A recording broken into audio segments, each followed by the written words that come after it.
Des de la regidoria d'Igualtat amb motiu del 8 de març hem parlat amb veïnes i veïns de la localitat per conèixer de primera mà la realitat més propera en relació amb la igualtat entre homes i dones en la nostra societat. Homes i dones dediquen el mateix temps a casa a les tasques domèstiques? Siempre han sido las mujeres las que llevan la casa en general, las que crían a los niños, y el hombre siempre ha sido el que trae el dinero a casa. Si penso en els meus iaios, per exemple, sí que veia ahí un poc el peso sobre la meva iaia. Conforme nos vamos acercando a lo mejor a generaciones más jóvenes, todo esto está cambiando. Uno hace una cosa, el otro hace la otra. Es lo mejor. Aleshores, qui creus que dedica més temps, homes o dones? Les dones.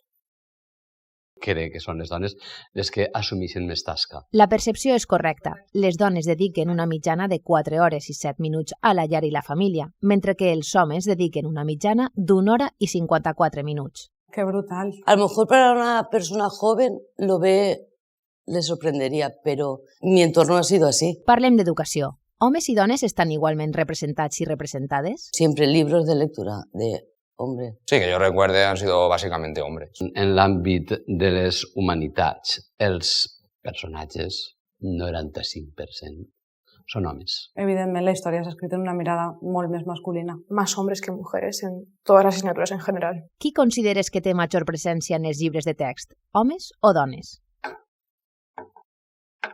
S'està fent ara un esforç per a canviar això, però és moment. Així és, la presència de les dones als llibres de text de secundària és del 7,6% enfront del 92,4% dels homes. Me pareix prou exagerat, la veritat. Voy a hacer una idea, pero tanto, igual no. Mucha faena. Canviem de tema i passem a parlar de la conciliació en la cura de filles i fills. La mujer siempre ha sido la que ha dejado el trabajo, ha dejado los estudios, lo que sea, para criar a su hijo o a su hija. Això és una evidència i pensa que és prou compartible. La ley está cambiando y ahora sí que es bastante más sencillo poder conciliar en casa. Ara sí que està més o menys equilibrat, però abans no ho estava. Qui creus que sol·licita més llicències, permisos i excedències d'este tipus? Així, totalment, les dones. Las mujeres. Són elles les que s'encarreguen. L'excedència per cura de fills i filles es reparteix de la següent manera. El 88,99% de les sol·licituds són de dones i el 11,01% d'homes. No me sorprende. Era esperable. I si parlem de llocs de poder, com veus la realitat? Como más a lo jefe o jefa, los hombres. Hombres, ellos tienen el poder.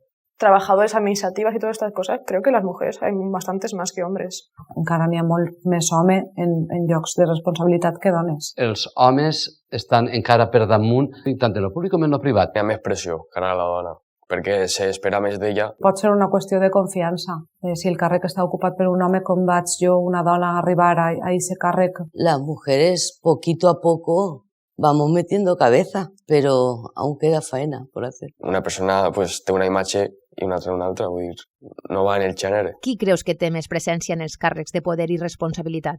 Homes Pues, o dones? Els homes. Los hombres. Les alcaldies a Espanya es reparteixen entre un 22,04% en mans de dones i un 77,96% dirigides per homes. Ostres. Això m'ha sorprès. Pensaba que era bastante más elevado, justamente en las entidades locales. No me esperaba eso para nada.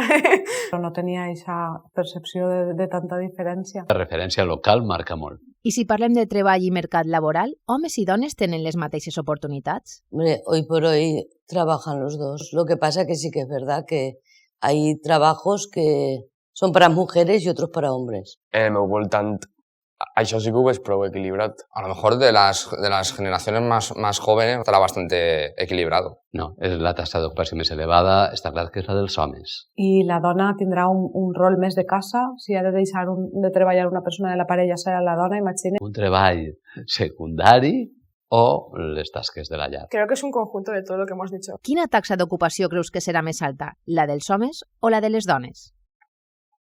La taxa d'ocupació la tenen els homes. En este cas, la taxa d'ocupació entre homes i dones té una diferència de més del 10%, mentre que en els homes se situa en el 55,96%, en les dones és del 44,38%. Abans de concloure, ens agradaria saber què penses que podríem fer per igualar la realitat? Desde el minuto cero, educar a los hombres igual que a las mujeres. És una lluita de tots i tots hem de lluitar per a poder arribar. Tot passa per l'acció directa. Y creo que deberían haber más clases de igualdad en el instituto. Educar, conscienciar, treballar per a que això en un futur siga més equilibrat. Es que es todo tema de educación. Pero ese es el problema, que no nos han educado bien.